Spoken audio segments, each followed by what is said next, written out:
క్రీస్తునందు అత్యంత ప్రియులైన సహోదరి సహోదరులకు ప్రభువైన యేసుక్రీస్తు వారి దివ్యనామములో శుభాలు. నూతన జీవిత అనుదిన దైవ ధ్యానములో ప్రార్థనకు అడ్డంకులు. యేసు కారణంగా మీ తండ్రి సన్నిధిలో మిమ్మల్ని ఏది ఇష్టపడకుండా చేయలేదు. అపోస్తుడైన పౌలు ఎఫెసీయులకు రాసిన పత్రిక 3వ అధ్యాయము 14 నుండి 21 వచనాలలో ఈ హేతువు చేత పరలోకమునందును భూమి మీదను ఉన్న ప్రతి కుటుంబము ఏ తండ్రిని బట్టి కుటుంబమని పిలువబడుచున్నదో ఆ తండ్రి ఎదుట నేను మోకాల్లోని మీరు అంతరంగ పురుషుని యందు శక్తి కలిగి ఆయన ఆత్మ వలన బలపరచబడినట్లుగాను క్రీస్తు మీ హృదయములలో విశ్వాసము ద్వారా నివసించినట్లుగాను తన మహిమైశ్వర్యము చొప్పున మీకు దయచేయవలెననియు మీరు దేవుని సంపూర్ణత యందు పూర్ణులగునట్లుగా ప్రేమయందు వేరుపారి స్థిరపడి సమస్త పరిశుద్ధులతో కూడా దాని వెడల్పు, పొడుగు, లోతు, ఎత్తు ఎంతో గ్రహించుకొనుటకును జ్ఞానమునకు మించిన క్రీస్తు ప్రేమను తెలుసుకొనుటకు తగిన శక్తి గలవారు కావాలననియు ప్రార్థించుచున్నాను.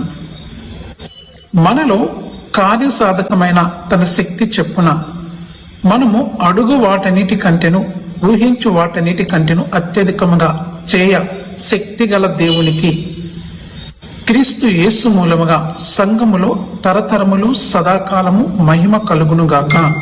ఆమెన్. ప్రార్థించేటప్పుడు దేవుడు వింటున్నాడని మరియు సమాధానమిస్తాడని మీరు నమ్మకంగా ఉన్నారా?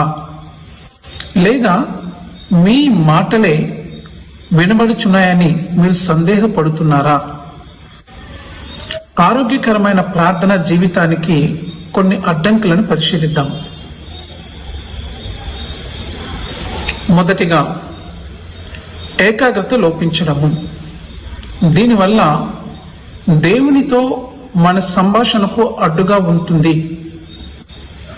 మానవ మనస్సులు సంచరించే అవకాశం కూడా ఉంది. అయితే దీనికి ఒక విరుగుడు ఏమిటంటే మనము ఎవరితో మాట్లాడుతున్నామో గ్రహించడము. దేవుని శక్తికి, ప్రేమకు, సర్వజ్ఞతకు మరియు పరిశుద్ధతకు మనము ఎంత ఎక్కువగా గ్రహిస్తామో మనము దృష్టి కేంద్రీకరించడం అంత సులభం అవుతుంది.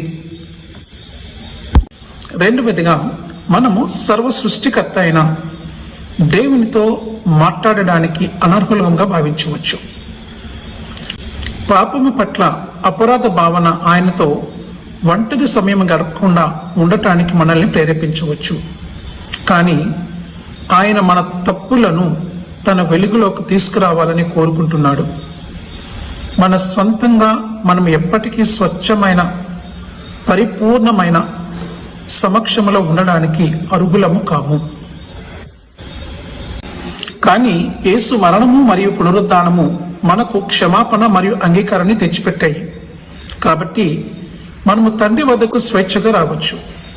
హెబ్రీ పత్రిక 4వ అధ్యాయం 16వ వచనంలో గనుక మనము కనికరించబడి సమయోచితమైన సహాయం కొరకు కృప పొందినట్లు ధైర్యముతో కృపాసనమునకు చేరుదుము. మూడవదిగా భయము మన దారికి అడ్డంగా నిలబడవచ్చు.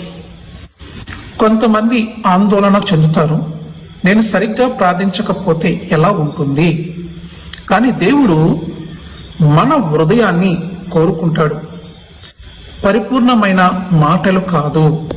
అందుకే ఆయన మన తరపున మధ్యవర్తిత్వం వహించడానికి పరిశుద్ధాత్మను మనకు ఇచ్చాడు. ప్రియ స్నేహితుడా, అత్యంత శక్తివంతమైన సాధన మరియు గొప్ప ఆధిక్యత మనకు అందుబాటులో ఉందని మీరు గ్రహించారా? మనము ప్రార్థనలో సర్వశక్తిమంతుడైన దేవుని సన్నిధికి రావచ్చు.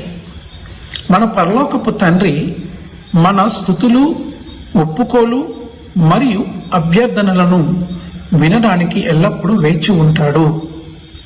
కాబట్టి పై 3 విషయాలలో ఏది మీ ప్రార్థనకు అడ్డంకిగా ఉందో మీకు మీరుగా తెలుసుకొని దాని నుండి బయటపడుటకు దేవుని సహాయముకు అడగండి. తప్పక దేవుడు సహాయం చేస్తాడు. అట్టి కృప దేవుడు మీకు దయచేయను గాక. Amen. God bless you all.